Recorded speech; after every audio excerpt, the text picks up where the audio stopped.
I don't think I was excelling. Back in the day, it was language arts. Miss Reiser said, Mrs. Cheung, he's a good student, but he's somewhat struggling from time to time. And she hands me over a dictionary. She bought me a dictionary, my elementary school teacher. Sorry, I'm getting a little choked up. You talk about impactful things in your life. Well, that was one of them. Well, I love the San Gabriel Valley. Welcome to the My SGV podcast. So I grew up here and I still live in Alhambra. I was raised in between Temple City and Alhambra. Eventually resided in South San Gabriel. Our mission is to capture and share the stories of the people of the San Gabriel Valley. Monterey Park has pretty much been my whole life. Well, I'm proud to say that I was born and raised in the San Gabriel Valley. We believe our diversity is what makes the SGV great. And no matter where you are from in the San Gabriel Valley, you will feel welcome.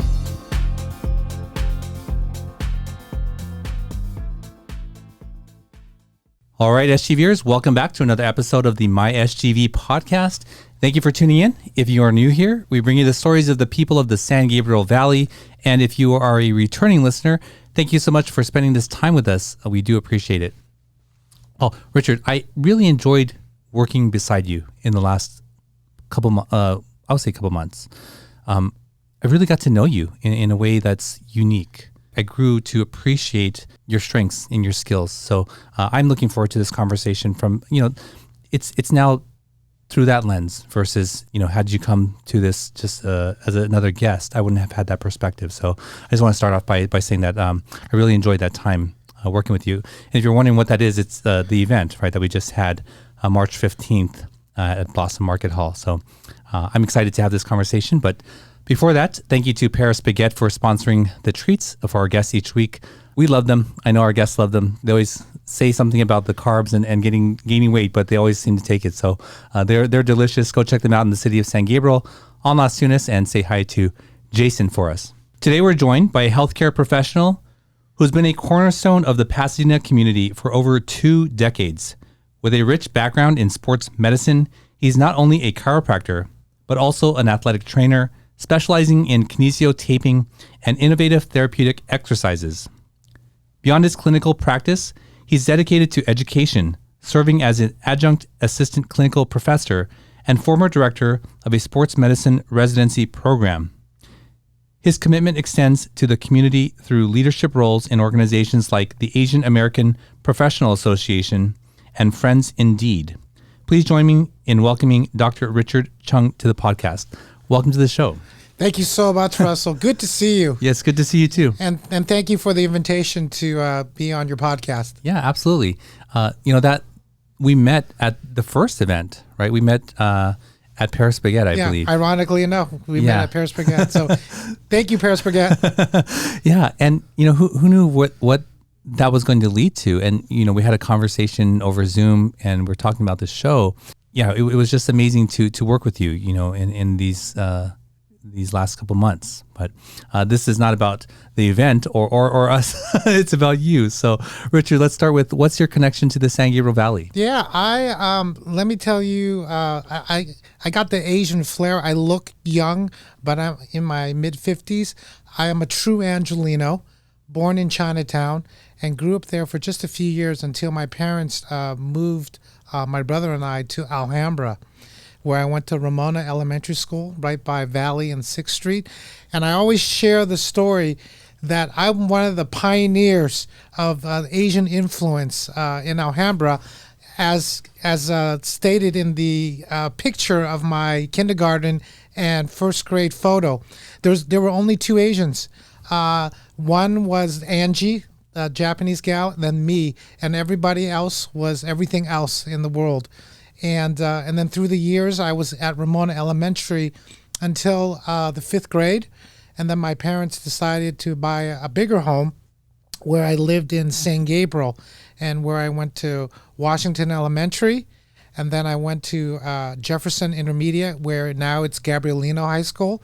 And then I graduated from San Gabriel High School. So I have a very deep and loving affection for Alhambra and San Gabriel. Yeah, it seems like it. Is Ramona, so I lived on Hellman and McFerrin. And 6th Street had under the freeway. You got it. So Ramona is right there, right? Yeah, Ramona was up towards Valley. That's it. So you know where I'm talking about. Yes, because if you continue and go left on Valley, there's a Samu there. Yes, and we'll definitely talk about Samu in a bit. Yeah, so that was like my old stomping grounds, just because it was right behind on Hellman, right? Because it would take you under towards Monterey Park. So yeah, I'm very familiar with that area. Yeah, so you have deep roots here in the San Gabriel Valley. I do. But you said you were born in Chinatown. Yeah. The ethnic Chinese there, I'm forgetting the name, but what kind of Chinese am I? Yeah, there you go. First of all, I'm an ABC, American-born Chinese, and at the French Hospital. It's no longer called the French Hospital. Right across the street from Castlear Elementary School, where I did not go. Because I was too young at the time, and the Chinatown back in the day was Cantonese. So I'm Cantonese. I speak relatively fluent Cantonese with a little bit of a twang now, and then very broken Mandarin. And I always joke with my friends, as long as I can order in Mandarin, my xiaolong bao, I think I'm in good shape. And what was life like growing up in Alhambra like for you? Yeah, that's a great question. I appreciate it. There's been a lot of retrospection in my past. And as I shared with you, back in kindergarten and first grade, I was one of 2 Asians in my class. And then as I got into second and third grade, there'd be a few more. And my last name is spelled Cheung. And back in the day, to our younger listeners, there were these things called a phone book. And there were only maybe 5 or 6 Cheungs, Cheung. If you grab a phone book or go to a directory, there's pages of Cheungs. And so one of the interesting things was people didn't know how to pronounce my last name.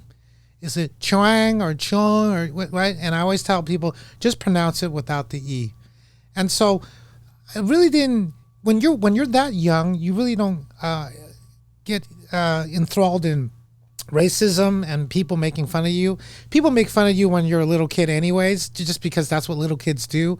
But I really didn't understand when somebody's really poking at you because of the color of your skin, the color of your hair, and the slant of your eye, and that grew to be a little bit more prevalent as I got older.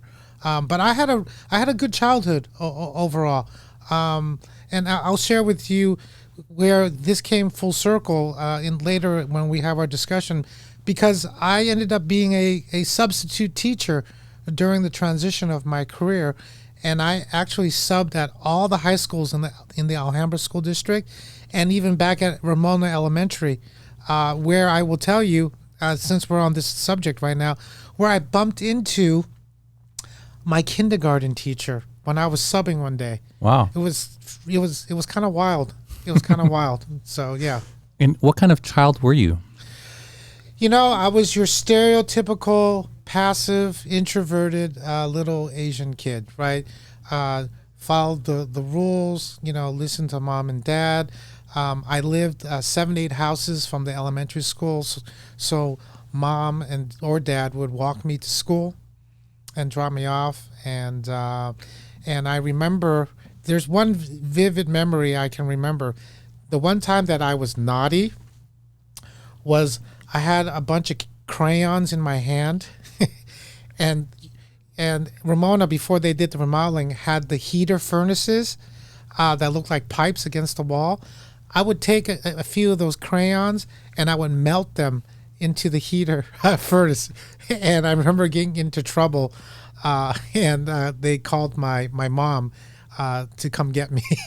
But relatively a pretty stereotypical, quiet, passive, introverted Asian kid. My wife and I would describe that as science experiments, that kids are supposed to experiment with nature and physics and all kinds of things, and it's in their nature to do so. I like that. I'm going to use that now. So I did a lot of scientific experimentation when I was younger. But it's true, right? You wanted to see what it did when it melted. I always speak up when I hear things like that, because I think it's important to help frame it for people. There's nothing bad about that.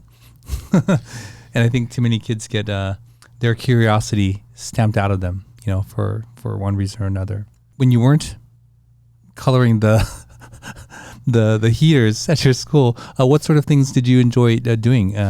Like most kids, loved recess because back in the day, I remember the little tricycles, and they had a little course that was painted in the playground. Tetherball was a big thing. Yes. As we it's a liability now, and so kickball. Kickball was a favorite pastime of elementary school kids back in the day. I don't see it much. As I drive by elementary school, kids are playing, but I don't see that. But kickball was a blast. Tetherball. I haven't heard of that in a long time. There was always these rules to it too, right? Like you would develop them on the playground. That's right. And I loved playing Foursquare. Did you ever play Foursquare? I remember Foursquare. Yes. Wow, you're going deep too, Russell. I like that. That had a lot of rules too, right? Like they were like called spinnies or no spinnies, or I forget, but there were so many rules. Wow.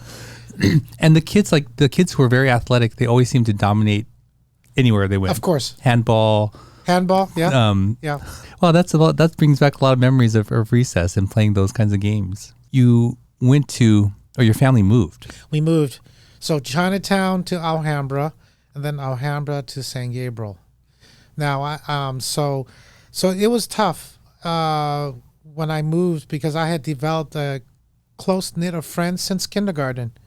And, you're 5-6 years, then all of a sudden you get uprooted.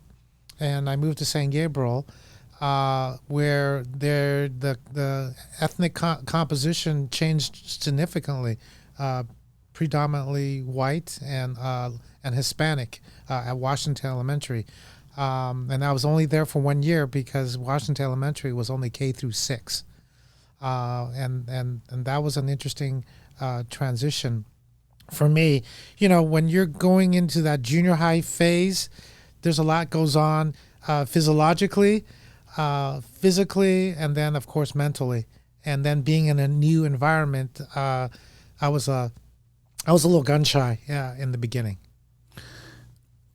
So you get uprooted from all your friends, and the demographics of everything changes, and you're going through your physiological changes. Am I correct in seeing that it was a difficult time for you? A little bit, because of everything was so new. And then the socioeconomic where Washington Elementary was in North San Gabriel. So there would be some of the richer kids, which I did not really experience down in Alhambra. Alhambra, the socioeconomic was pretty much the same for everyone. But in North San Gabriel, there were, I'm going to stereotype, there were some richer white kids that I now got introduced to that I never experienced before. How did you know that they were rich? Like, how did that come into? Yeah, the clothing that they wore. I got invited to their homes. Several of them lived by the San Gabriel Country Club. And all of a sudden I go and there's this big house, 2 stories, things of that sort. Their parents, the cars that they drive. And you start to formulate and put 2 and 2 together, even at a 6th grader, 7th grader at the time. I just, over the weekend, I talked to my wife about, I think in 7th grade, I invited my school friends and my basketball team and my baseball team and my scouting and my, all to my house for a birthday party. And we had like a 2-bedroom, 1-bath, like tiny, tiny place. And I'm thinking like, wow, they must, this is so, and literally all the kids were on this like couch, like, 13 kids on one, I had no idea. I was completely oblivious to our financial state. I just was like, hey, everybody's here. Yeah. Oh, well, how did you experience that? Was it a negative thing for you? It was different. But it's so true that, as you're growing up, what shapes you is your environment and the friends and the relationships that you create. And in fact, one of the 6th graders that I met, I spoke with him this morning, who he and his wife live in Orlando, Florida now. And we actually just talked about that. Like, I can't believe we still keep in touch after all these years. And so relationships are so important in life. As I've gotten a little older, how valuable those are. Yeah, absolutely. So these are pretty formative years for you there. And You only spend a year at Washington, and then you go on to Jefferson. Right. Where Gabrielino is now. Where Gabrielino is now, yeah. And did things improve for you there? Yeah, so bigger school, and most of the sixth graders from Washington Elementary went to Jefferson, alongside with all the neighboring San Gabriel School District, Coolidge, Wilson, McKinley, Dewey, which is no longer, and a few other schools in the San Gabriel School District, and was bigger, and the ethnic composition was very diverse, and that's something I so appreciate now as an adult looking back, that I was surrounded by not only different cultures and ethnicities, but different socioeconomic backgrounds. So I've grown a fonder appreciation of a slice of society, a slice of our community. What did your home life look like in that time? I was a latchkey kid, where both my parents worked. Got home, no one was there, and it was a little different, you know. My parents were still trying to figure things out. My parents had come to America back in '68. I like to call them one of the OGs. They were trying to figure out Western and Eastern culture and try to find the balance of that.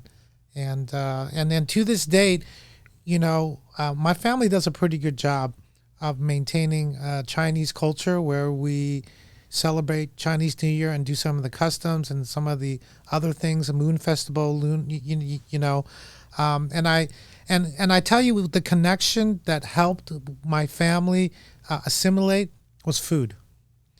You know, one of my favorite foods is spaghetti, and you know, and we know where the noodle came from. My people, right? My mother would make us try different things, Mexican food and whatnot. So the food was a big connector in bridging the understanding of different cultures and ethnicities. Did you see yourself as Chinese American? Like, what was your identity?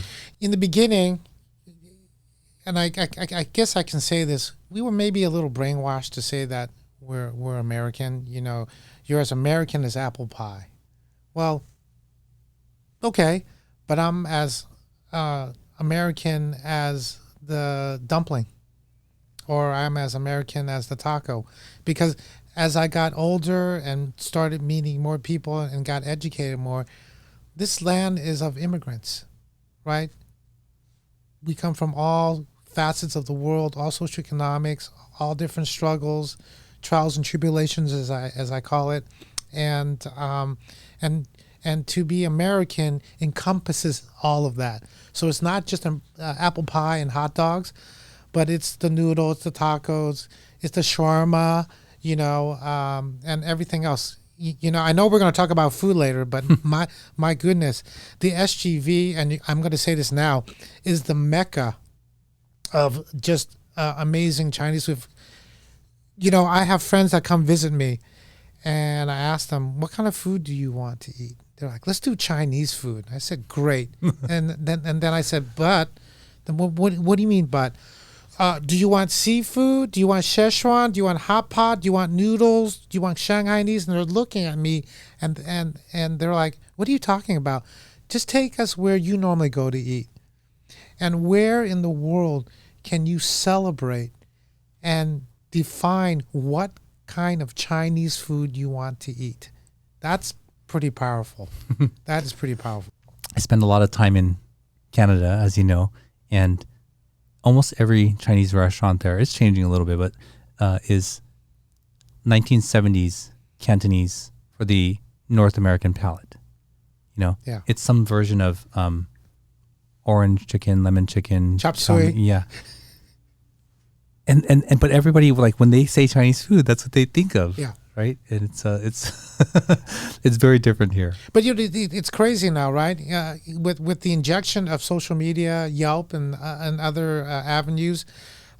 Before in Chinese, you know, the guai lo, they would not venture to go to the full-on ethnic restaurants, like the full-on only Chinese-speaking restaurants.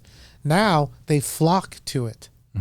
It's amazing where within our community there, they are bold, and they know where the good food is. And so, I always joke, if it doesn't have a B or C rating, don't go.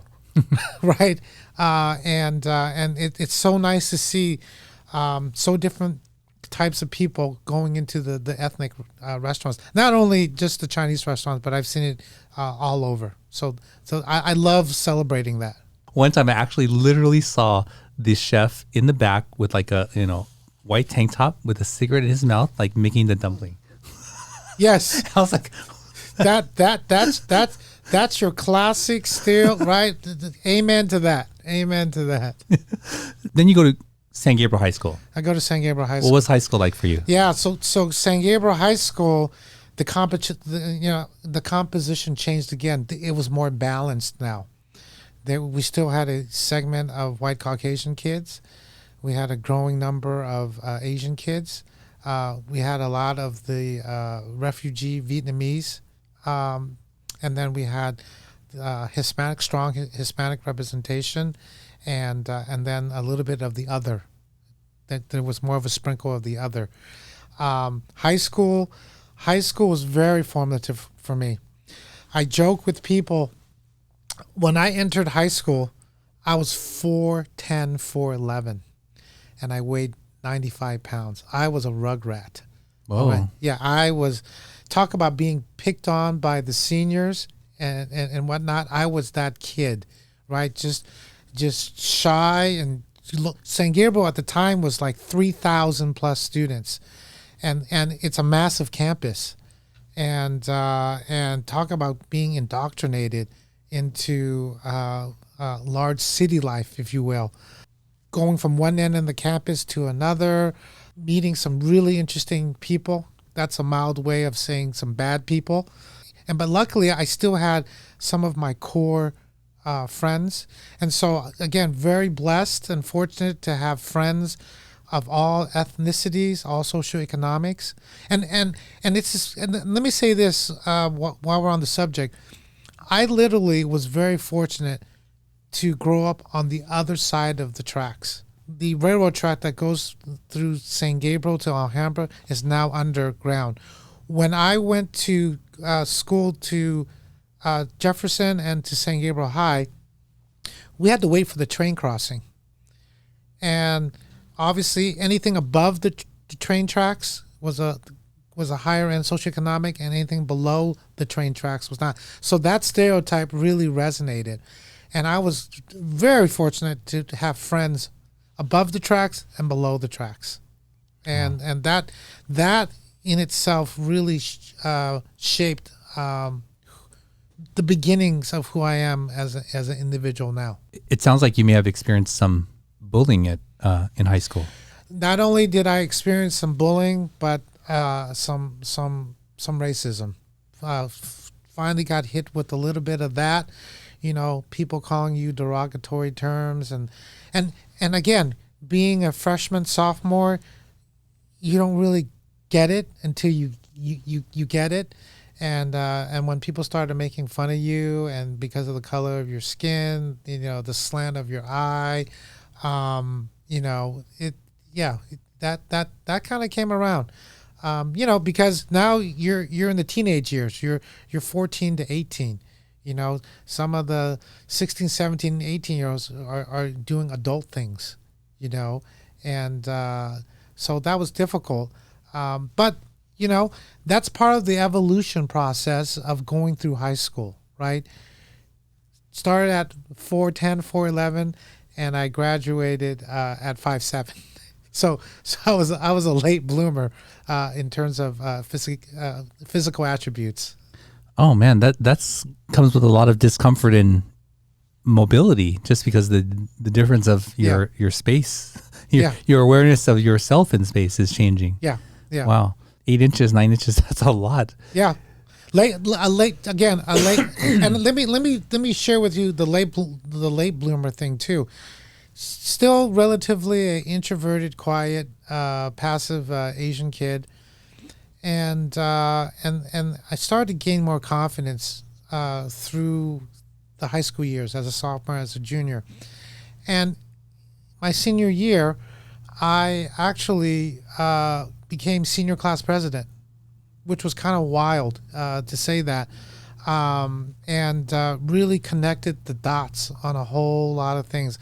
I joked with my high school advisor and some of my friends back in the day, if only high school was 5 years, I probably would have been ASB president, because I've gained so much confidence and a little bit of wisdom now going through high school for 4 years.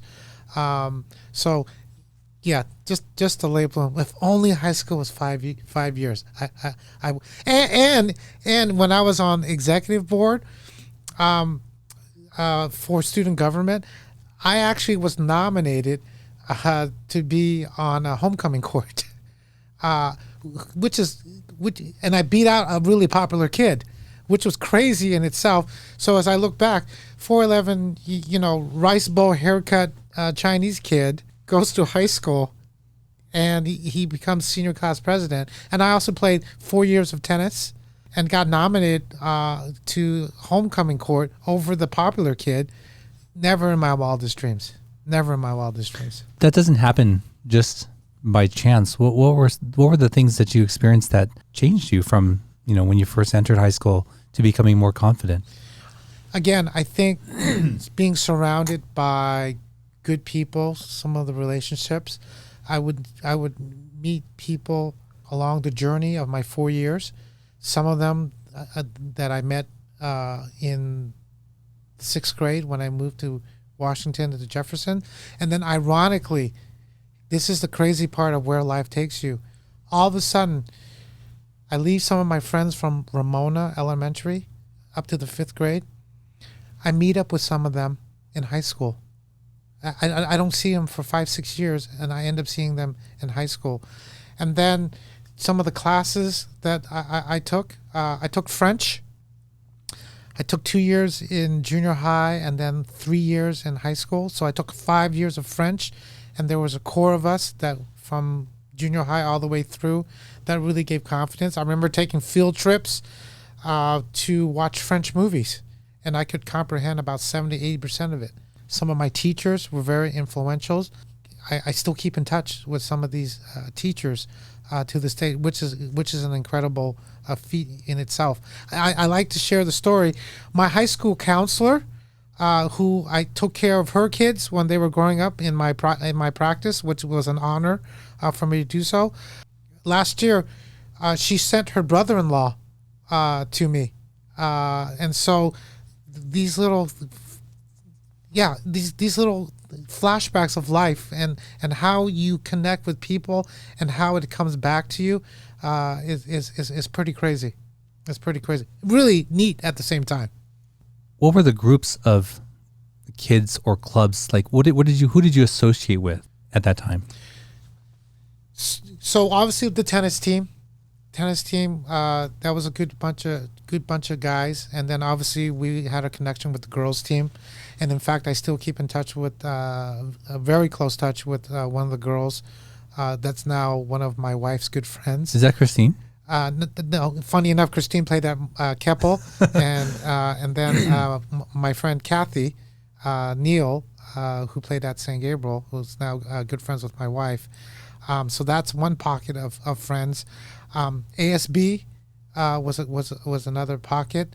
The guys I grew up in San Gabriel, we kind of stayed in touch. This is a really interesting thing, right? San Gabriel High School is just below the tracks, and here I am hanging out with guys whose families live right by the San Gabriel Country Club, and then I had people that lived south of the tracks who were kind of affiliated with some of the gangs in San Gabriel High, Lomas and Sangra, which I didn't know what the heck that was all about back in the day. And so how is this happening? As a 16, 17, 18-year-old kid, I'm hanging out with guys at the country club, and then I'm hanging out with guys that are flashing signs and wearing red and blue bandanas and stuff like that. That's kind of wild if you think about it, right? It is, yeah. Yeah. But again, very blessed to be part of a slice of my community that I live and work in. Do you have siblings, Richard? I have a younger brother. How many years? 4 years. So my brother Ray, fortunately, unfortunately, depending who you talk to, when I graduated, he entered high school. So we were never in the same school together at the same time. Yeah, I'm just curious. Like these are a lot of things that you've gone through, and then you said your parents are you were a latchkey kid. They were working a lot. How much of your experience were you able to share with them or process with them? As I look back, I wish I would have shared more of it, because I fell into the box of keeping everything to yourself. My relationship with my parents now, 100 times better. You know, I have aging parents now, and people who have aging parents understand this statement. My parents they act like kids now. So I'm the adult in the room and they're the kids. You have to stop them from doing certain things and whatnot. I remember, another group, how can I forget this? I was part of a youth group, and I went to the First United Methodist Church in San Gabriel and Hermosa, just up the street from here. And I was in their youth group where a lot of people went to the junior high and the high school. And that was very formative for me, very positive influence. I'm not overly religious. I do believe in God. I should go to church more often, but I don't. But I do have a sense of being a good Christian and a good Protestant as a Methodist, and got very involved with that in my college days. But again, not overly religious, and so that was a very important segment of my life, being part of that youth group. Man, you're making me really trigger so many memories right now of the past. It's been more so the last few years where there's been so many snapshots of the past, partly because I live in the area and I drive by all the time, partly because of the people that we meet. And I always like to, I remember I shared this with you when I first met you at the event a few months ago, and you looked so familiar. And as we chatted for about a minute, found out that you went to Keppel and you played basketball. And one of my earlier jobs was athletic trainer at Mark Keppel High School for the football team, and a little bit for the girls and boys basketball team. And I remember you, Russell. So talk about coming full circle. Yeah, absolutely. I probe in these ways, not just to get the story, but my own curiosity is like, what are the things that a person goes through in their life that shapes not only their character, but their pursuits and their passions, right? Like, I'm always very intrigued with that, because sometimes it's not as obvious. And sometimes there's this big thing. They're like, yeah, now I'm on this trajectory and nothing's going to stop me. And I think also because to know somebody or to be seen is a good feeling, right? And I want to be able to know the things that make you up. I think everybody wants to be part of some type of community, especially now in this day and age in the year 2025, where there's a lot of isolation going on, and the technology has made us not want to have these in-person moments together. I think that's important. COVID did a doozy on a lot of people, right? There was a lot of good that came out of it, and a lot of bad came out of it, right? There are people that do not want to go back in person to work. Certain employees are asking me to. I'm a big fan of the hybrid approach. There's much to be said. And so what shaped me clearly has been environment, the people that I surrounded myself, not only friends in school, but away from school. Because when I went to youth group, I had friends that went to other high schools, Arcadia High School, Temple City High School, San Marino High School, which I never branched out before because I was insulated there. My teachers, my youth pastors, you know, I remember in the third or fourth grade, I got called into a teacher conference, Miss Reiser's class. I don't think I was excelling. Back in the day, it was language arts.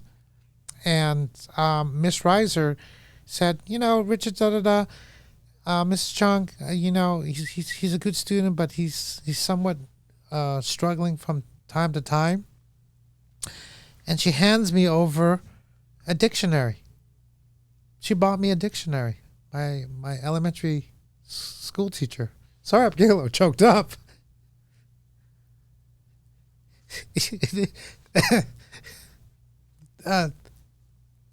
This is what I'm talking about. Some of these formative things, you know, I don't know what happened to Ms. Reiser, but I remember the teacher conference, and she handed me. Oh my God, this is. Excuse me.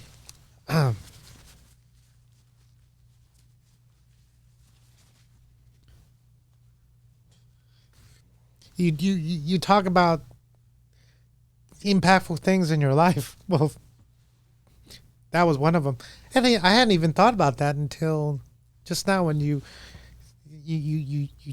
that trigger, as they say. So it's things of that sort from the elementary school. I remember one of my last things at Ramona Elementary. When you're a good student, they keep track and you get X number of stars or points, and I had made 3 or 4 consecutive accomplishments, and there was a group of us in the 5th grade, and our teacher back in the day took us to Farrell's, if we remember Farrell's on Rosemead and Valley. The big drum. Yes, where you had the big drum and the sundae and the banana splits. And they had a candy store. Yes, and the candy store. And yeah, man, this is becoming a therapy session, Russell, instead of just a conversation. But no, it's things of that sort. It's things that really shape individuals, and that's why it's so important for people to be surrounded by good people, positive people, influential people. Yeah, absolutely. One of my passions is leadership and coaching. Part of that is with young coaches and young leaders. If I can pinpoint exactly what I'm talking about, is to be seen, to be fully seen is to be loved. We all want that. And I think sometimes parents, in their fight to provide, they sometimes miss seeing us, really knowing us. And sometimes that person can come across in our lives who really see us, and that really can change our trajectory. I had a few people like that in my life, and I want to empower young leaders and young coaches. If you knew the power that you have to see a young person and what that can do, this gift that you can give is greater than anything you could ever buy. So clearly, I have made mention on a few of my teachers. Teachers are one of the most underappreciated professions right now, especially in this turbulent time. One of the most influential events in my life was during the time that I was a substitute teacher. The substitute teacher in the beginning was strictly to make money. $90 a day. Back in the day, that was a lot of money.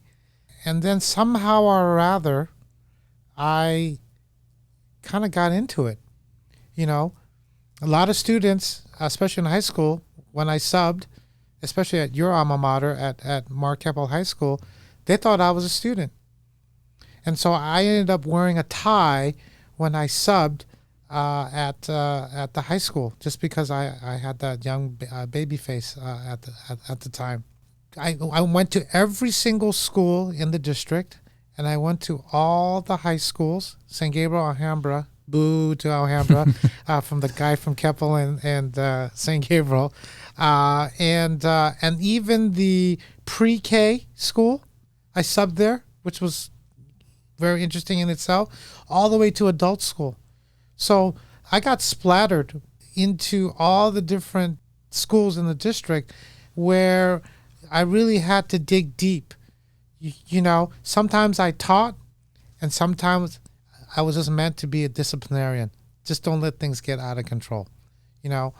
And one of the pivotal points during my time as a sub was I was asked by my senior class advisor when I was in high school, who was the department chair for the mathematics at San Gabriel, Mrs. Teresa Cartwright. She saw me subbing one day and said, I forgot the teacher's name, I need someone to do a long-term sub in algebra. She's going to be out for at least a quarter or maybe two, and we need someone we can trust. And I really enjoyed you, and I seen you, and I know you sub. And I told her, I go, Mrs. Cartwright, I go, I'm not a math teacher. And she goes, no, I think you can handle it. And then I got an idea, and there was a math teacher, and I believe her name was Mrs. Lappy, who was teaching the same pre-algebra, algebra classes, but her lesson plan was a day ahead of this teacher. And so she told me, why don't you sit in Mrs. Lappy's class and take notes, and then you can teach. And that's what I did. So I taught high school algebra at San Gabriel High School in my mid-20s, which was one of the most fulfilling things I did, where I got indoctrinated into what becoming a teacher was.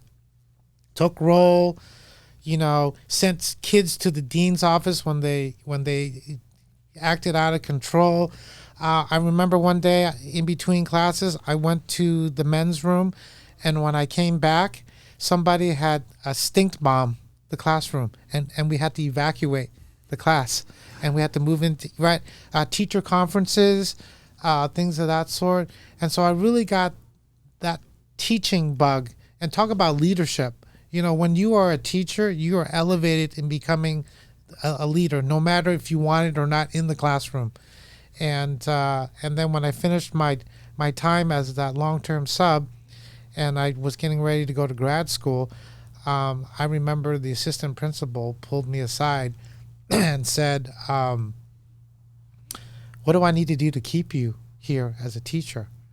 And at that time, I said, I'm planning on going to grad school. And he says, I'll help you get your clear teaching credential. And the other thing I said, I kind of got bit by this teaching bug, but it just doesn't pay enough. Kind of reality kind of set in. But to this day, I still have the teaching bug because I did teach at the chiropractic college. I am a seminar and workshop speaker within my profession in the sports medicine world, and so I thank that time at San Gabriel High School, specifically long-term sub, for getting really bit with the teaching bug. Yeah, it seems like that was fairly influential on you. Very. I want to go into your journey now, into what you're doing, but before that, we ask each guest to bring an item of significance with them. Yeah. What did you bring with you today? Yeah, you made me dust this off. It doesn't fit me anymore. I brought my high school class ring. Awesome. I am the San Gabriel High School class of 87, and I have my birthstone, the amethyst, here. And I had to find it, which was... as you can hear in the past several minutes, very formative and very reflective of the individual that I am now. Yeah.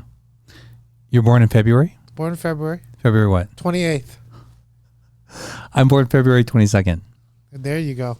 Did you know Pisces? I just said this to my sister-in-law.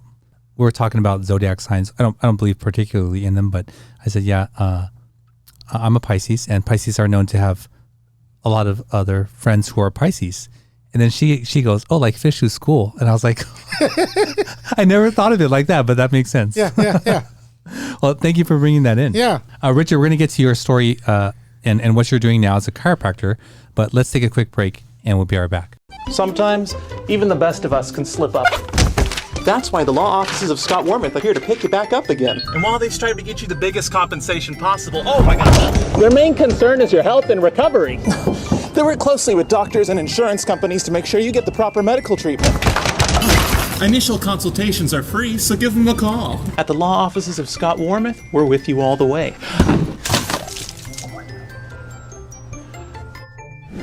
I'm Scott Wormuth. We've been fighting for your rights for more than 40 years. All right, we're back with Richard. Richard, when we come back from the break, we like to ask a question from this deck of cards called Icebreakers, and it's just a fun way for the audience to get to know us a little bit better. Great. So I'm going to answer as well. What's your love language? You know the 5 to choose from? No, I do not. Oh, okay. So this is from a book. I forgot when it came out, but so the 5 love languages, and this is how I believe it's how you receive love and also how you give love, how you demonstrate it. So the 5 love languages are gifts, acts of service, words of affirmation, quality time, and physical touch. How do you give and receive love? Is there a E, all the above? Oh, yeah. Well, that love, you need to ask my wife what that, I think there's a little bit of the 5 that you know, I think time is important. Acts of service, are gifts are always flattering. Physical touch is important. Physical touch, acts of service, words of affirmation.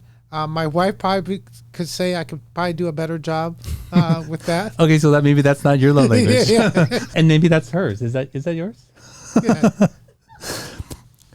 There's a test that you can take, right? My top 2, I think they were equal, were acts of service and words of affirmation. And gifts, I think, was like absolute lowest, right? Like, so I'm not a big gift giver. And when I receive them, I mean, I like gifts. It just doesn't hit as people who that's their love language. But yeah, I'm with the same camp you are on that. I'm flattered when I get a gift. I go back to the Christmas, right? What do you want for Christmas? And I tell people Christmas is for little kids. We want little kids to be joyful, laughing and giddy and all the time. I'm an adult. If I want something, I'll just go get it, But it's the random acts of kindness that I think are important for me. But thank you. I'm sure I'm going to have a nice conversation on the drive back with my wife about the love language. My wife is absolutely quality time, uninterrupted, 100% focused attention, quality time. No like mind thinking somewhere else. No like, checking the phone or even exiting being present from her for a split second and then coming back, which I used to think like I can do. I think I can multitask as you go, but that for her is like not the thing. I think it's beneficial to know, right? Yeah. Like how you receive it and how you give it and other people as well. Yeah. I choose the cards based on the guest. I don't know why I felt that one was going to be good for you. But maybe you'll have an enjoyable conversation later on. Yes, I'm sure. You mentioned earlier in the show that you had switched careers or your second career, and then you moved to chiropractic. Like you hadn't gone into chiropractic initially. So what was it that led you to make that shift? Yeah, so I'm a graduate of San Diego State. If we rewind just a bit, when I entered San Diego State, I was a nutrition major. And although I enjoyed that, I switched over to sports medicine. So I got a bachelor's of science in actually it was under the physical education department, emphasis in athletic training, i.e. sports medicine. And as I went through my education, I didn't quite know what I wanted to do with it. And I met a gentleman named Mark Green in one of my classes, and he was doing his internship to become an athletic trainer at UC San Diego.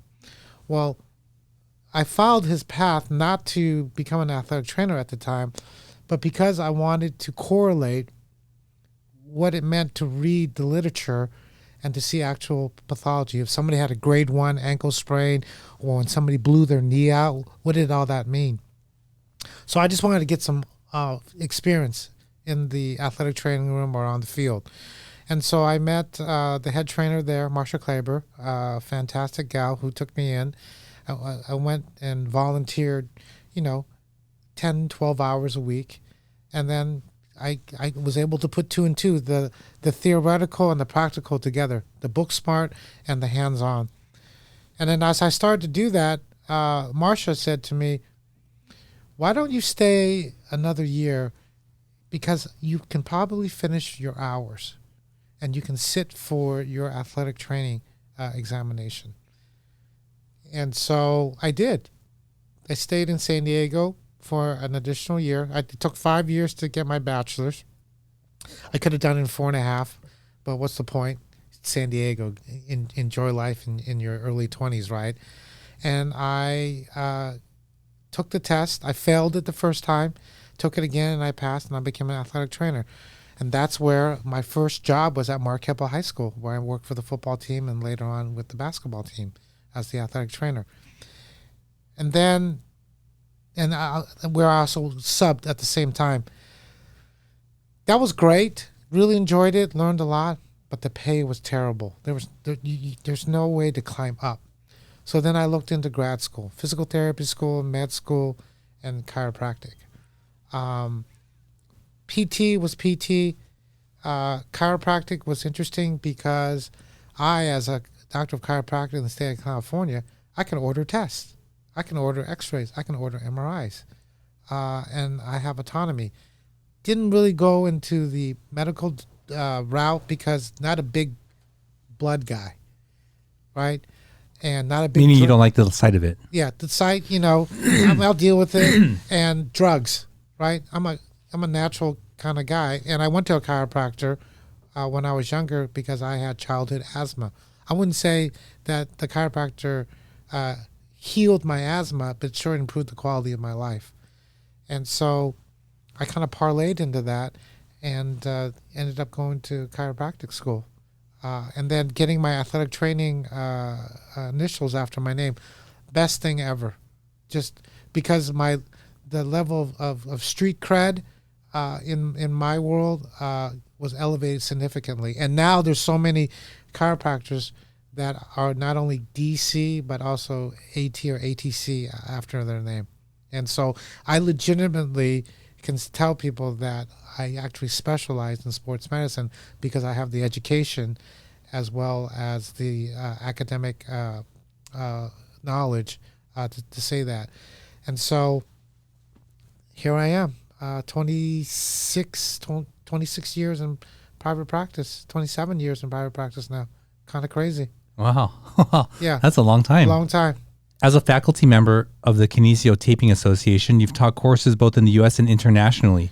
Can you share a memorable experience from your teaching endeavors that had a significant impact on your practice? While I was department chair at the Chiropractic College in Whittier, I also got my certification as a Certified Kinesio Taping Association. And so for those who don't know, during the Olympics, you see all the crazy tape on people. That's the Kinesio tape.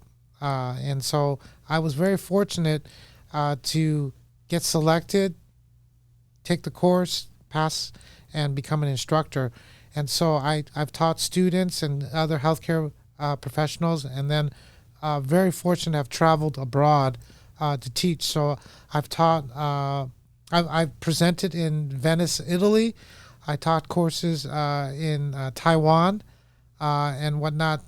One of the more memorable ones is my time at the China Medical University in Taiwan, where I met, I don't know where I met the student, and they said, if we organize a bunch of students would you come to Taiwan to teach us?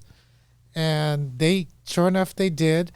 And I had a translator, and I taught in a lecture hall, one of those lecture halls that were one of these. Oh, wow. Not very conducive for a hands-on class, but we made it work, and it fulfilled one of my passions, both my passions, which was teaching, and also traveling, and of course there's a food component that goes with that as well. So my time in teaching the class at the China Medical University in Taiwan was definitely one of my highlights. For the listening audience, the motion that you made was to demonstrate like a very steep, correct, stadium type lecture hall.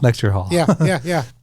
Balancing clinical practice, teaching, and community service is no small feat. Could you tell us about a particular challenge you faced in managing these roles and how you navigated it?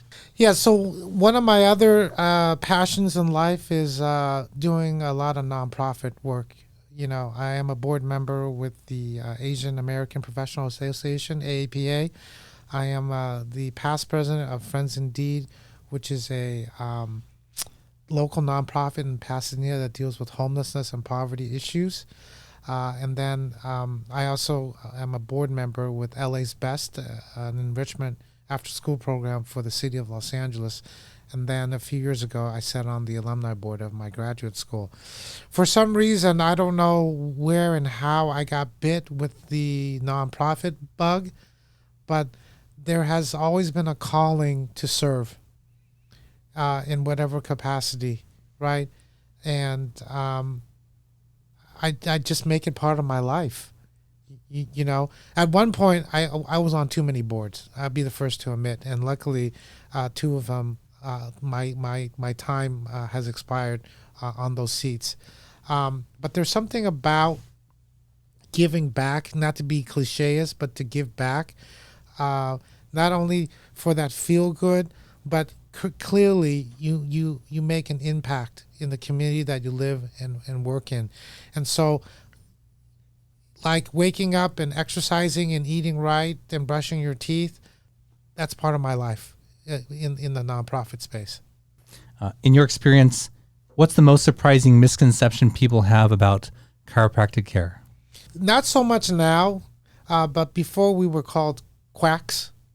You know, chiropractors now are much more sophisticated and educated. You know, go through the same science courses and same anatomy courses and whatnot. The challenge that the healthcare professional has now is reimbursement. Of course, insurances accept and provide chiropractors, but a lot of chiropractors don't accept the insurance because the reimbursement is so bad. So you got to find someone that you can trust, that really is all about your health. Money's important, but it's not the end all per se. And if you find and connect with a good chiropractor, they can really improve your lifestyle. Well, on that note, you've worked with numerous athletes over the years. Can you share an unexpected success story where chiropractic treatment had made a game-changing difference for them? I was trying to think if I took care of you in any way to take Rush Lomano back on the court at Marquepo basketball. There's been a lot of instances where, because of my sports medicine background and my chiropractic education, that I was able to return to play athletes much sooner than before. I remember a lineman at Monrovia High School, where I was one of their team doctors, injured their medial collateral ligament and looked like he was going to be out for about 6 weeks. And he came into my office and we did some chiropractic, if you will, some kinesio taping and some rehab and whatnot. And I was able to get him back on the field in 3 weeks, you know, and when he went back to the orthopedist to officially get cleared, he couldn't believe it, and he gave the thumbs up. So there's been a lot of success stories on the field like that. I also was the athletic trainer at St. Francis High School, and I remember this was my second job after Keppel, And I remember that our star running back got hurt, and the head coach came breathing down my throat and says, "Cheung, you better get back on the field or you'll be out of a job," right? This is the moment of battle, and a lot of things are said, and he was counting. Okay, this is 4 down territory. We're going on 4th. He better be ready. And I'm trembling, and it was his ankle and whatnot. And okay, Cheung, is he ready? Because I need him. And of course, I made sure the kid was safe. Because I am the barrier between the student athlete who's under the age of 18, and I managed to get the kid back, and we got the first down. And then afterwards, the coach came up to me and apologized for threatening me, and said, "Come with the coaching staff. We're gonna go get something. I'll buy you a beer." And all was good. The heat of battle. The heat of battle, especially on the football field. Well, last question for you. With your involvement in community organizations, how do you see the role of chiropractic care evolving to meet the needs of diverse populations? In any healthcare profession, the socioeconomic challenge and the underserved are always they're always in need for that. And I think chiropractic is not segregated by itself in serving the public. Everybody is on their phone. Everybody's on their technology. Everybody's developing neck pain, shoulder pain, back pain, even hand pain from being on their phone. I think healthcare providers, specifically chiropractors, can provide a amazing educational opportunity. Instead of having your phone here, you can move your phone a few inches, and that will take pressure off your neck. So chiropractic is good for everyone, young and old. Promotes a healthy lifestyle. To the listeners out there, find a good chiropractor, no matter where you live, and I assure you they'll improve on your life and your lifestyle, not only professionally, because if you can't work, you're in a little bit of trouble, but it will also with your personal life too, because you'll have better posture. As I sit up a little taller, a little taller now, so yeah. Awesome. Well, Richard, thank you for all that. We're going to move on to the final portion of the show where we get to learn a little bit more about what you like food-wise in the San Gabriel Valley.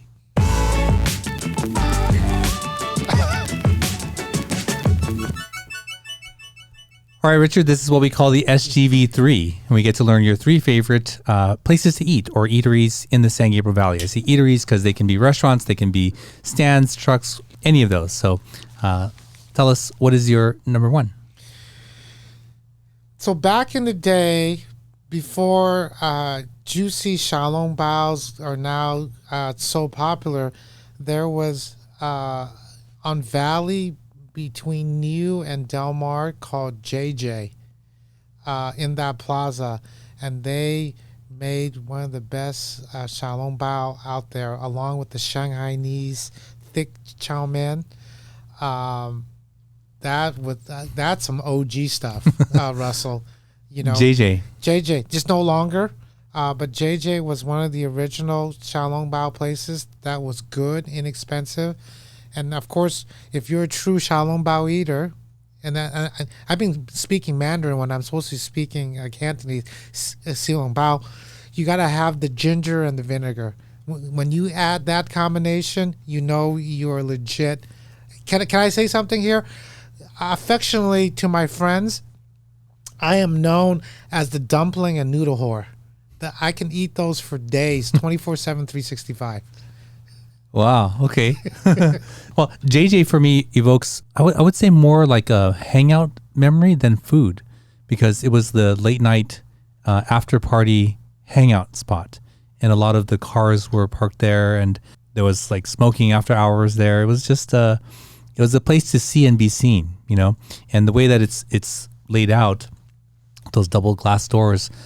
Before, when you open it, like it was like a movie, everybody like cranked their head around and turned to look who's coming in, and the place kind of went silent for a few seconds, and then right back to where it was. But yeah, so JJ is no longer there. The building is still there. The building's still there, right? I think it's HK Cafe now. Something like that. Yeah. Something like that. Yeah. Awesome. And what's the second place? Second place, I gotta give a shout out to Sam Wu.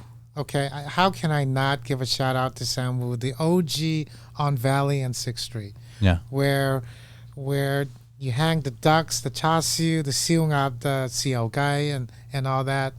Good old wantan mean. I gotta give a shout out to Sam Wu. And that place is I would say of the ones in this area is now still the best. Yeah. Even though they got like 4 parking stalls, on the side of the building, but that place is still the best, I think. That's the OG. That is the OG one. Well, ever since the family sold it and it was no longer just one family owning it, the quality, in my opinion, had gone down across the board, all over the Sam Wu's. But that one is the one that I would still go to. Yeah. I still, the one my parents and myself, we go to a lot is the one on Las Tunas and San Gabriel in the plaza there. Mm-hmm. That one, and I remember going to that one a lot because they opened late at the time after a high school football game. If I played locally, like at San Marino or at San Gabriel High School or something, I would jet over and get my bowl of noodles at 10 o'clock at night. So you're a wonton soup guy. I love soup noodles a lot. I just love noodles. That's why I'm the noodle whore. Okay, so not so much for the duck and the char siu and stuff then. I eat it all.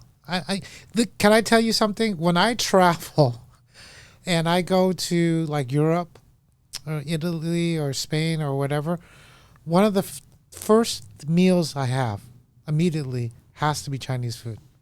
In Europe? No, coming back. Oh, coming back. Coming back. Because I'm a Chinese loving food kind of guy. Do you ever eat Panda Express? I do eat Panda. My office is by the Panda Express on Lake Avenue, so I go there. There's healthy choices. I get the quinoa and chow mein, and then either the string beans and chicken or the mushroom and chicken bowl.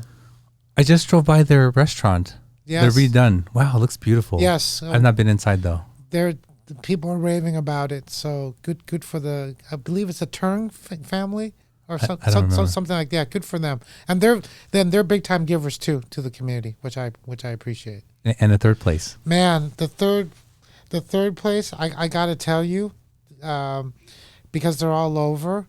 That's a staple for me. It's Phoenix Food Boutique for their desserts. Yes. Okay. For their desserts, because one thing I love Chinese desserts because it's not too sweet. So they got some old, soup-based desserts. The red bean, the black sesame, the almond. All the way to the different types of mochi. And then several years ago, I finally discovered that you can get deep fried mochi at Phoenix. Oh, wow. And then they roll it in sugar and peanut. Oh, wonderful. Wonderful. And they have I like that it's a coconut and taro, like jelly thing. Yes. They have the black bean and coconut jelly. They have all kinds of jelly, actually. The dessert selection is fantastic. And I love Phoenix because they're all over now. They're all over. Their danta is okay. Yeah, not too bad. But they have these like candied pecans. Oh, fantastic. Those are amazing. They're very good. And if you eat them with the jelly stuff, like the coconut taro stuff, okay, note to self. That's a really great combination. But that little packet is like $12 now, I think. It used to be like $6.99. Yeah, talk about inflation. Talk about inflation right now, yeah. The black sticky rice with coconut. Yeah. And it's like a hot thing, right? It's like a thick porridge. Chinese hot mai. It's fantastic. And it's healthy for you. You're right. They're not that sweet. Phoenix also does food though, right?